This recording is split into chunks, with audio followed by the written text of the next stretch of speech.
If you drink apple cider vinegar every day, here are 5 things that can happen to your body. And if you ignore this, you might miss out on powerful natural benefits. So here are 5 science-backed effects to watch for. Watch this video to the end, or you won't find it when you need it. And don't forget to follow me. Let's see which one surprises you most. The first effect is better digestion.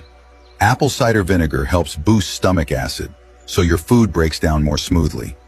The second is more stable blood sugar. It slows how fast sugar enters your bloodstream, great for pre-diabetics.